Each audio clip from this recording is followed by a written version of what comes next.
Welcome to the annual Timber Pines Memorial Day Tribute. Today, we honor those who have made the ultimate sacrifice so we may enjoy our freedom. Color Guard, present the colors. Yes, sir. Color bearers, place the colors.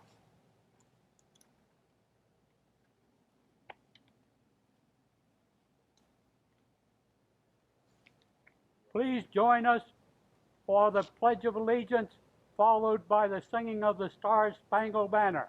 Detail, present, honk.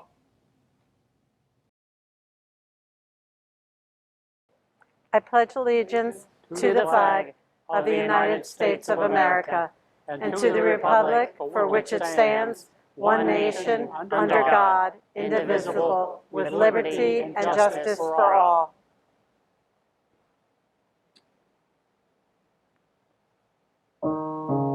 Order arms.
Detail, order, honk.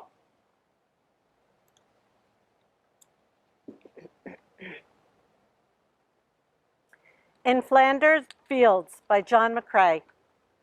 In Flanders fields the poppies blow, between the crosses, row on row, that mark our place, and in the sky, the larks still bravely singing fly, scarce heard among the guns below. We are the dead short days ago. We lived, felt dawn, saw sunset glow, loved and were loved, and now we lie in Flanders fields. Take up our quarrel with the foe. To you from failing hands we throw. The torch be yours to hold it high. If ye break faith with us who die, we shall not sleep, though poppies grow in Flanders fields.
8 things you may not know about Memorial Day, from its origin, civil origin wars, to the modern day traditions. This was written by Barbara Maranzani. 1. Memorial Day and its traditions may have ancient roots. While the first commemorative Memorial Day events weren't held in the United States until the late 19th century, the practice of honoring those who have fallen in the battle dates back thousands of years. The ancient Greeks and Romans held annual days of remembrance for loved ones and soldiers each year, festooning their graves and flowers and holding public festivals and feasts in their honor. 2. One of the earliest commemorations was organized by recently freed African Americans. As the Civil War neared its end, thousands of Union soldiers held as prisoners of war were herded into a series of hastily assembled camps in Charleston, South Carolina. Conditions at one camp, a former racetrack near the city's citadel, were so bad that more than 250 prisoners died from disease or exposure and were buried in a mass grave behind the track's grandstand. 3 weeks after the Confederate surrender, an unusual procession entered the former camp. On May 1st, 1865, more than 1,000 people recently freed from enslavement, accompanied by regiments of the U.S. colored troops and a handful of white Charlestonians, gathered in the camp to consecrate a new proper burial site for the Union dead. The group sang hymns, gave readings, and distributed flowers around the cemetery. 3. The holiday's founder had a long and distinguished career. In May 1868, General John A. Logan, the commander-in-chief of the Union veterans group known as the Grand Army of the Republic, issued a decree that May 30th should become a nationwide day of commemoration for the more than 620,000 soldiers killed in recently ended Civil War. On Decoration Day, as Logan dubbed it, Americans should lay flowers and decorate the graves of the war dead, whose bodies now lie in almost every city, village, and churchyard in the land. According to the legend, Logan chose May 30th because it was a rare day that didn't fall on an anniversary of a Civil War battle. After the war, Logan served as a U.S. congressman, rejoined the Army, returned to his political career, serving in the House and Senate, and was an unsuccessful Republican candidate for vice president in 1884. When he died 2 years later, Logan's body laid in state in the rotunda of the United States Capitol, making him one of just 33 people to have received this honor. Today, Washington, D.C.'s Logan Circle and several townships across the country are named in honor of this champion of veterans and those killed in battle. 4. Logan probably adopted this idea from earlier events in the South. It is said that even before the war ended, women's groups across much of the South were gathering informally to decorate the graves of the Confederate dead. In April of 1886, the Ladies' Memorial Association of Columbus, Georgia, resolved to commemorate the fallen once a year, a decision that seems to have influenced John Logan to follow suit, according to his wife. 5. It didn't become a federal holiday until 1971. In 1868, Americans embraced the notion of Decoration Day immediately. It is said that more than 27 states held some sort of ceremony, with more than 5,000 people in attendance at a ceremony at Arlington National Cemetery. By 1890, about 22 years later, every formal state of the Union had adopted it as an official holiday. But for more than 50 years, the holiday was used to commemorate those killed just in the Civil War, not in any other American conflict.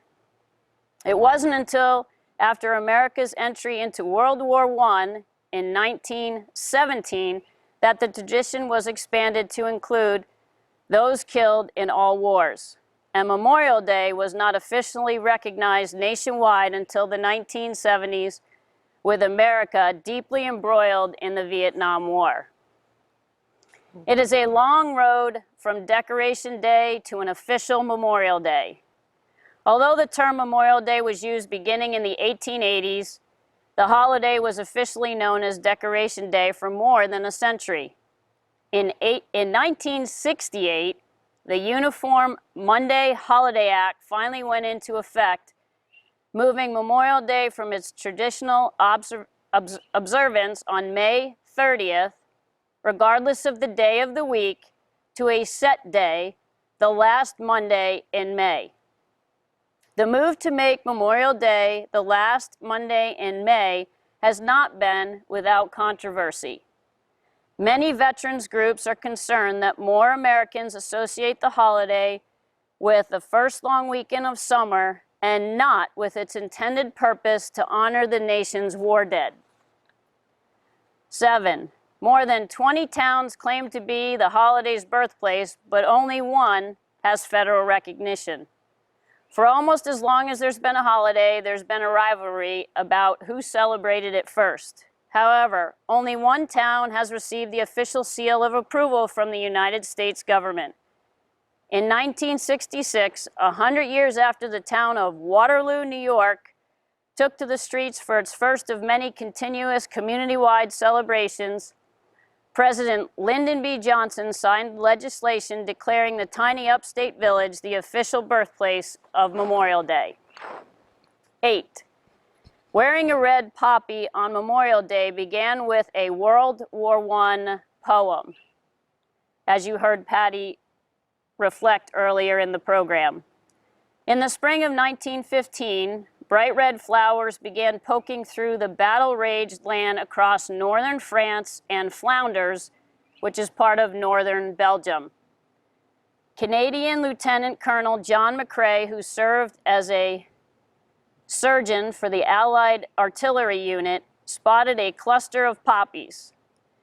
The sight of the bright red flowers against the dreary black backdrop of war inspired McCrae to pen the poem in Flounders Field, in which he gives voice to soldiers who have been killed in battle and lay buried beneath the poppy-covered grounds. Later that year, a Georgia teacher and a volunteer war worker named Moyna Michael began a campaign to make the poppy a symbol of tribute to all who died in war. The poppy remains a symbol of remembrance to this day. In conclusion, Memorial Day traditions have evolved over the years. Despite the increasing celebrations of the holiday as a summer rite of passage, there are some formal rituals still on the books. In 1922, the Lincoln Memorial was dedicated on Memorial Day. On Memorial Day, the American flag should be hung at half-staff until noon, then rise to the top of the staff.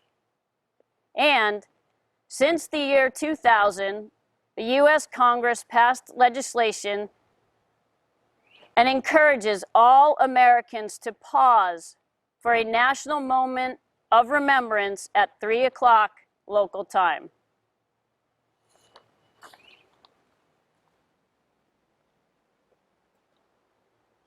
Please observe a moment of silence as we hear tap. Read that. Oh.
Thank you for joining us today. We hope our tribute has given you the opportunity to reflect and remember. Thank you and have a beautiful day.